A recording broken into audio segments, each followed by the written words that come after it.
역으로 바꿔놓고 보자면 우리 부모님도 다 힘드시겠죠? 그런데 아이가 엄마가 뭐가 힘들어? 아빠가 뭐가 힘들어? 엄마니까 당연히 해야지 라고 한다면 어떠실 것 같으세요? 가장 바른 교육이 가장 빠른 교육이다. 안녕하세요. 콩나물쌤입니다. 설명절이 또 이렇게 순식간에 지나갔습니다. 어떻게 구정 잘 보내셨나요? 우리 아이들도 구정 동안 신나고 재미있게 잘 놀았기를 바랍니다. 자, 이렇게 구정 동안 신나게 잘 놀았는데 또 이제 공부를 시작을 해야 되겠죠? 3월 개학까지 그렇게 많이 남지 않았는데요. 아무래도 새 학년 올라가서 새롭게 공부 시작하는 게 좀 쉽지 않습니다. 왜냐하면 학년이 바뀌면 선생님도 바뀌고 친구들도 바뀌면서 거기에 적응하느라 좀 많은 에너지를 쓰게 되거든요. 그래서 3월 넘어서 새롭게 공부를 시작하려고 하면 힘이 두 배로 드는데요. 왜냐하면은 새 학년, 새 선생님, 새 친구에 적응하느라 에너지도 써야 하고 또 새롭게 공부를 시작하는데도 에너지를 써야 하기 때문입니다. 그래서 3월이 시작하기 전에 공부 습관을 들여놓고 이것을 유지하면서 새 학년에 적응하는 것이 가장 공부를 시작하기에 좋은 방법인데요. 그렇다면 이제 3월까지 한 달 반도 안 남았습니다. 벌써 1월 후반이니까요. 그런데 공부 좀 해보려고 하니까 아이가 나 정말 공부하기 싫다. 공부 도대체 왜 해야 되는 거냐. 하기 싫다. 이렇게 때를 쓰고 한다면 우리 부모님 어떻게 말을 해 주시겠습니까? 너 좋으라고 하지 나 좋으라고 하냐? 이런 말씀 제 많이 하실 거고 막 시키다가 또 안 되면 때려쳐 때려쳐 막 또 화도 내시고 하실 텐데요. 이렇게 공부와 같이 지적인 행동을 뭔가 조금 과하지만 이렇게 폭력적인 방식으로는 좀 시키기가 어렵습니다. 이런 지적이고 품격 있는 행위들은 역시나 지적이고 품격 있는 방식으로 시킬 수밖에 없거든요. 부모가 아이에게 폭력을 보여주면 아이가 폭력을 배우는 거고, 부모가 지적이고 세련된 방식을 보여주면 아이도 또 지적이고 세련된 것을 좋아하게 되는 것, 그것이 세상 이치입니다. 그래서 아이가 나 공부하기 싫다. 도대체 공부 왜 해야 되냐? 라고 하면서 공부를 하지 않으려고 할 때 아이를 좀 더 지적이고 세련된 방식으로 공부로 끌고 간다면 아이가 훨씬 더 쉽게 적응할 텐데요. 오늘은 이렇게 공부하기 싫어하는 아이, 공부 왜 해야 되겠는지 모르겠는 이런 아이들에게 공부를 시킬 수 있는 아주 세련된 방법 5단계 이 방법을 알려드리려고 합니다. 오늘 영상 끝까지 잘 보시고요. 이 한 단계 한 단계씩을 꼭 먼저 연습을 한번 해보시기 바랍니다. 그리고 이렇게 잘 풀어 놓으시면 아이가 조금씩 수긍하면서 공부를 시작하게 될 겁니다. 그리고 앞으로도 좋은 영상 계속 만들어 드릴 테니까요. 좋아요와 구독하기, 알림 설정까지 많은 부탁드리겠습니다.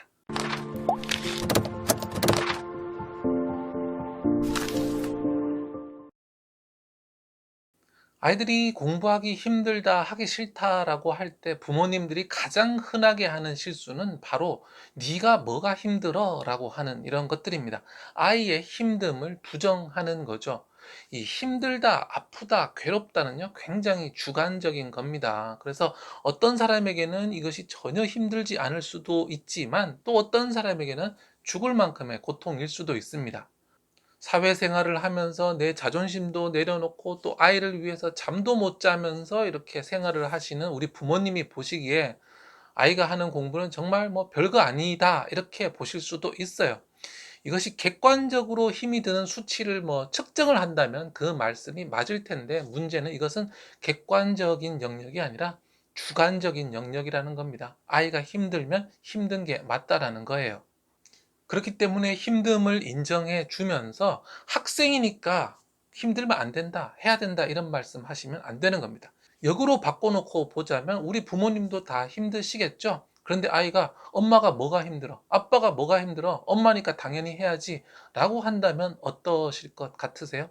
너 학원 데려다 주고 학원 보내느라 학원비에 뭐 밥 차려주고 엄마도 등골이 휜다. 엄마가 뭐가 힘들어? 라고 한다면 어떠십니까? 네, 억장이 무너지시죠? 만약에 옛날 엄마들은 이렇게 했다는데 라고 하면서 꼰대 같은 소리까지 한다면 정말 더 그럴 겁니다.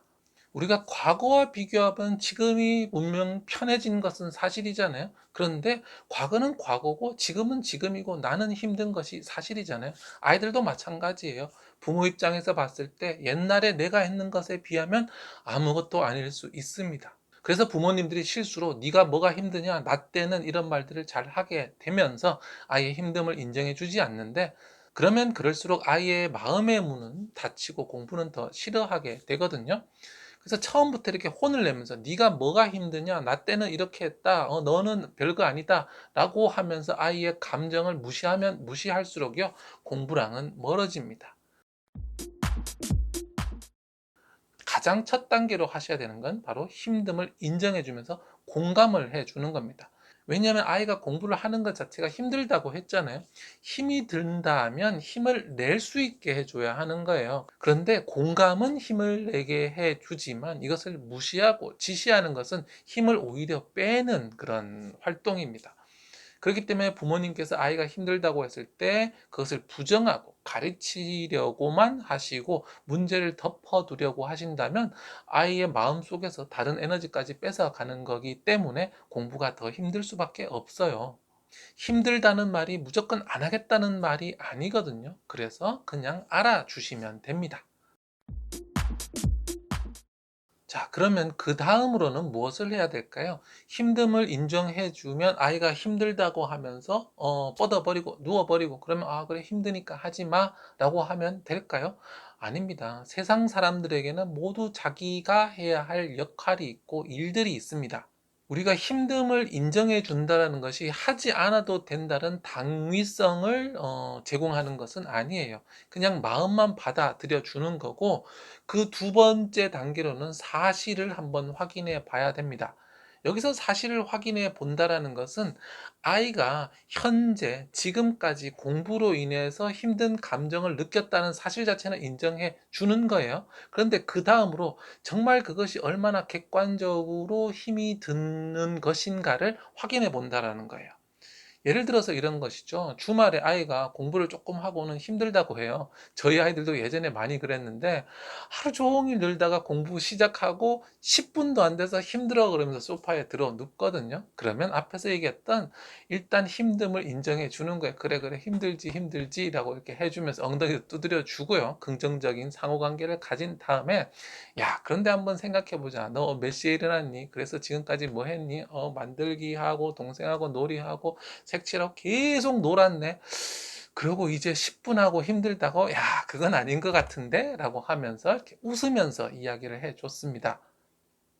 그러니까 아이가 그 10분 하면서 머리가 아파요, 힘들어요. 그럴 수 있어요. 우리가 보기에는 좀 웃기지만, 말도 안 되지만, 그럴 수 있어요. 무조건 그럴 수 있다라고 해주고, 그 다음에, 그런데 시간을 다 계산해보면, 너 지금까지 계속 놀았잖아. 겨우 10분 했잖아.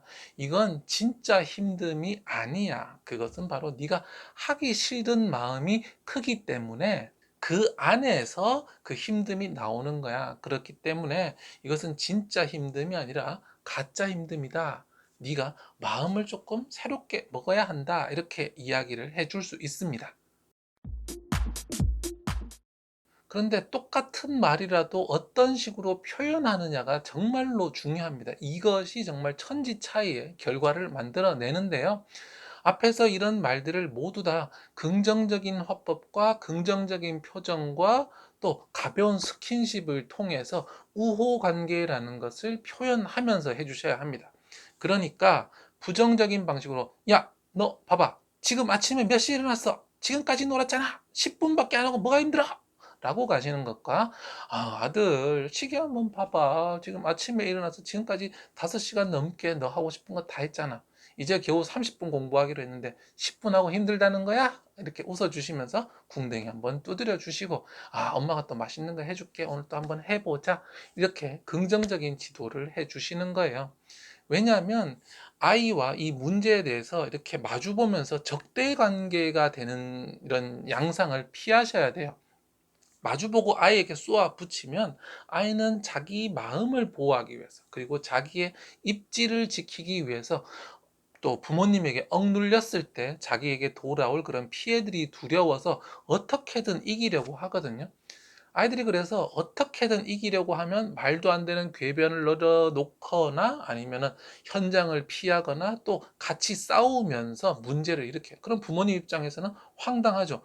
네가 잘못해놓고 어디다 대고 지금 엄마한테 성질이야? 이렇게 되는데, 어쩌면 애초에 부모님이 너무 부정적인 피드백을 줬기 때문일 수 있습니다. 그러니까 엄마가, 아빠가 뭔가 억누르려는 시도를 하는 게 느껴지는 거죠. 아이 입장에서는. 부모님 입장에서는 그게 아닐 수 있어요. 그냥 나도 모르게 그런 톤이, 혹은 어릴 때 나도 그렇게 배워서 그런 톤들이 그냥 툭 나왔는데, 아이 입장에서는 그게 너무 압도적인 거죠. 아, 여기서 밀리면 안 되겠다. 그러면은 아이 입장에서 반항을 하게 된다라는 거예요. 그래서 아이를 제대로 가르치기 위해서는 이렇게 마주보면서 싸우는 구도, 혼내는 구도, 지도하는 구도가 아니라 같은 방향으로 이렇게 바라보는 구도가 필요합니다. 이렇게 보는 거죠. 아들, 저기를 한번 봐봐. 이렇게 보니까 우리 아들이 일어난 지가 지금 몇 시간이 됐는데 얼마밖에 공부를 안 했네. 엄마 입장에서는 이게 참 짧은 거라고 생각해. 어떻게 생각해? 라고 하면서 아이가 여기를 바라보게 하는 거죠. 그러니까 아이가 엄마를 바라보고, 아, 나 화난다. 또 나한테 뭐라고 한다. 잔소리한다. 우리 엄마 때문에 나 너무 힘들어가 아니라, 자, 내가 너의 편이야. 저기를 한번 보자. 내가 도와줄게. 라고 접근을 하는 거죠. 특히 기분 나쁜 말일수록 아이를 가르치고 지도하고 뭔가 그런 말일수록 더 기분 좋게 하셔야 됩니다. 우리 부모님들 기분 좋을 때는 기분 좋은 말 잘 하시는데, 기분 나쁘면 또 기분 나쁜 말, 또 그 느낌이 탁 튀어나오잖아요. 기분 나쁜 말일수록, 가르치는 말일수록, 아이 입장에서 좀 듣기 싫은 말일수록 오히려 더 따뜻하고 더 포장을 해 주셔야 돼요. 우리가 약 중에 당이정이라고 있잖아요. 아주 쓴 약은 먹기가 너무 힘들기 때문에 밖에다가 설탕을 바르잖아요. 그런 겁니다. 그렇지 않아도 쓴 약이에요. 네가 게으르다. 네가 열심히 하지 않는다. 공부 열심히 해야 된다. 쓴 알약이죠. 이것을 더 쓰게 입혀가지고 주니까 아이들이 먹지 않는 거예요. 이렇게 쓴 말을 할 때는 우리 사랑하는 아들, 우리 사랑하는 딸, 라고 하면서 가벼운 스킨십과 따뜻한 목소리, 웃는 표정을 통해서 약간은 장난기를 담아서, 하지만 진지하게 줬을 때 아이가 그것을 부담 없이 꿀떡 삼키면서 엄마의, 아빠의 진심을 알게 되는 거죠. 이제 네 번째로 하셔야 하는 것은요, 바로 책임감에 대한 말들입니다. 우리가 사회적 생활을 하다 보면 모두에게 각자의 역할이 있고 해야 되는 일이 있다는 것, 이것을 아이에게 반드시 가르쳐 주셔야 합니다. 그래서 아이에게, 부모님에게는 부모님의 일이, 너에게는 너의 일이 있다고 알려주세요. 그리고 부모님이 하는 일을 구체적으로 알려주세요. 회사에 가서 제품을 만들고 부하 직원들 가르치고 집에 오면 밥하고 설거지하고 장도 보고, 이 모든 것들을 하고 있는데, 이 모든 것들이 바로 우리 가족을 위한 것이다. 아빠도 엄마도 이것이 다 편하고 즐거운 게 아니야. 힘들어. 하지만 우리 가족이 행복하게 살기 위해서는 반드시 해야 하는 일이고, 그렇기 때문에 이 엄마 아빠는 그것을 견디고 참으면서 사랑의 힘으로 하는 거란다 라고 알려주시는 거예요. 그리고 너 역시 가족의 구성원으로서 우리 가족이 행복하기 위해서 반드시 해야 하는 일이 있어 라고 알려주시는 거죠. 네가 10살도 되기 전에 어릴 때, 이럴 때는 정말 재밌게 놀기만 해도 돼. 하지만 이제 초등학생이고 공부를 시작해야 될 때라는 거지 라고 이렇게 얘기해 주시는 거죠. 그러면서 학생의 본분은 바로 공부를 하는 것이다. 네가 하루에 5시간씩, 10시간씩 공부하라는 게 아니잖니? 하루에 최소한 30분에서 1시간 우리가 정해진 공부는 해야 돼 라고 하면서 아이에게 해야 할 공부와 시간과 이런 것들을 함께 정해 보는 겁니다. 이런 것들을 또 아이가 몸으로 체험하게 할 수 있는데요. 우리 부모님 너무 힘들어서 이렇게 침대에 누워 있는데 아이가 막 밥 달라고 하시잖아요. 그럴 때, 아, 좀 기다려, 좀 기다려. 이렇게만 하지 마시고 이렇게 이야기해 보세요. 만약에 지금 엄마가 힘들어서 너를 밥을 안 해준다면 너는 어떨 것 같니? 밥을 먹고 싶은데 너가 밥을 못 먹고 굉장히 힘들겠지. 엄마도 지금 누워서 한숨 자는 게 엄마 소원인데, 네가 밥을 먹어야 하기 때문에 엄마는 억지로 일어나서 밥을 해 주는 거야. 너 역시 해야 할 일을 참으면서까지도 해야 되는 거야. 네가 하고 싶은 일만 하면서 살 수는 없어 라고 이야기를 해 주시는 거죠. 그러다 보면 아이가 자기의 배고픔과 부모님이 일어나서 일하는 노고와 그를 통해서 자기가 얻는 이 따뜻한 밥 한 그릇의 의미를 알면서 자기가 해야 되는 일들을 좀 알게 되는 거죠. 그렇다고 아이에게 일부러 밥을 주지 말고 뭐 그렇게 하시라는 이야기는 아니고요. 살아가다 보면 내가 힘들어서 한 10분만 더 누워 있고 싶은 그런 경우 있잖아요. 그런데 아이는 밥 달라고 보채고 그럴 때 그냥 벌떡 일어나서 해주지도 마시고 또 그냥 무작정 기다려 기다려 하고 밀어내지만 마시고 그 상황을 교육적인 상황으로 만들어서 설명을 해 주는 겁니다. 이제 마지막 다섯 번째 단계로는요, 이 공부를 통해서 얻을 수 있는 사회적 이득에 대해서 설명해 주셔야 합니다. 공부를 통해서 얻을 수 있는 사회적 이득의 대표적인 예가 뭘까요? 네, 물론 아시겠지만 바로 돈입니다. 우리가 공부를 많이 하면 많은 돈을 벌 수 있고 더 부유하게 살 수 있다는 이야기를 꼭 해주세요. 또 제가 이런 말씀드리면 뭐 공부라는 게 그런 거냐 또 지적 호기심이나 좀 더 뭐 고차원적인 걸로 이야기를 하실 분들도 뭐 물론 계실 것 같은데 네, 그 말도 맞습니다. 많은 결국에 아이들에게 통하는 것은 그런 것이 아니라는 겁니다. 그런 지적 호기심이라든지 정말 순수한 의미에서 공부라는 것은 자기 마음에서 우러나야지 되는 것이지 부모가 그것을 이야기해 준다고 되는 것이 아니라는 거예요. 그런 이야기도 뭐 해주고 싶으시다면 이 5번 이후에 해주시면 됩니다. 그런데 아이들에게 진짜 와닿는 것은 바로 이 돈, 사회적으로 얻게 되는 이런 이득들, 바로 이런 것들이 아이들에게 정말 와닿거든요. 그래서 아이들에게 성적과 소득의 관계를 한번 이야기해 주시는 것도 좋겠습니다. 요즘 시급으로 보면 시간당 10,000원 받는 최저임금부터 대단한 전문가들은 뭐 시간당 뭐 몇백만 원, 몇천만 원도 받는 그런 사람들도 있잖아요. 그래서 사람마다 이렇게 벌 수 있는 시간당 소득이 다른데 이것이 네가 공부를 잘하면 잘할수록 더 많은 소득을 얻을 수 있다라는 이야기를 해주세요. 예를 들어서 오은영 박사님이나 그 개훈련사 강영욱 씨, 또 뭐 백종원 씨 이런 분들은 다 시간당으로 어마어마한 소득을 얻잖아요. 그래서 뭐 그 사람들은 요리하는 사람이고 개 훈련시키는 사람인데 이렇게 생각할 수도 있지만 그분들도 결국에는 엄청난 공부를 하신 분들이에요. 공부와 연구를 통해서 자기의 몸값을 높인 거죠. 그래서 아이들에게 네가 공부를 하지 않았을 때 얻을 수 있는 소득과 공부를 해서 전문성을 얻었을 때 얻을 수 있는 그런 소득들이 차이가 얼마나 나는지 좀 구체적으로 설명을 해주시면 정말 좋을 것 같아요. 또 돈뿐만 아니라 명예를 이용해서 설명을 하는 것도 좋습니다. 즉각적으로 돈이 첫 번째로 아이들이 가장 잘 반응하는 거라고 하면 좀 명예욕이 있고 약간 욕심이 있고 과시욕이 있는 아이들은 이런 것들을 이용해서 설명을 하는 것도 좋습니다. 네가 어떤 대학에 좋은 대학에 갔을 때 사람들이 너에게 훨씬 더 호감을 표시하고 너를 더 높게 볼 것이다. 이런 설명들을 또 추가해 준다면 아이가 더 공부의 필요성을 느끼게 될 겁니다. 공부를 하기 싫다는 아이들에게 공부시키는 것이 참 힘든 일이에요. 그냥 무작정 그냥 공부해라, 혼내고 이렇게 한다고 하는 게 아니고요. 그렇게 시킨다면 당장에 눈앞에서 하는 척 하는데 시간이 지나면 지날수록 점점 더 부모님 눈만 속이고 하지 않으려고 할 겁니다. 그래서 이렇게 하신 다음에 나중에 보면 어떻게 엄마 눈만 속이려고 이렇게 하는데 그 이전 과정이 충실하지 않았기 때문에 아이 입장에서는 그냥 그런 방식을 취하게 되는 거죠. 그래서 오늘 알려드렸던 다섯 단계, 첫 번째 힘듦을 인정해 주라라는 거, 두 번째 그러면서도 네가 하는 것이 사실 그렇게 많지는 않다라는 사실 확인해 주시고요.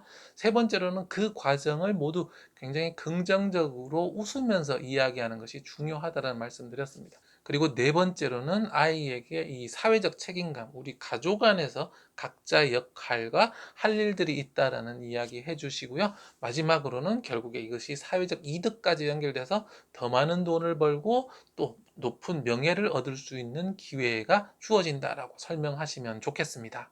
오늘 영상을 잘 보셨다면 공부하기 싫다는 아이들에게 어떻게 설명해야 되는지 정확하게 아셨을 겁니다.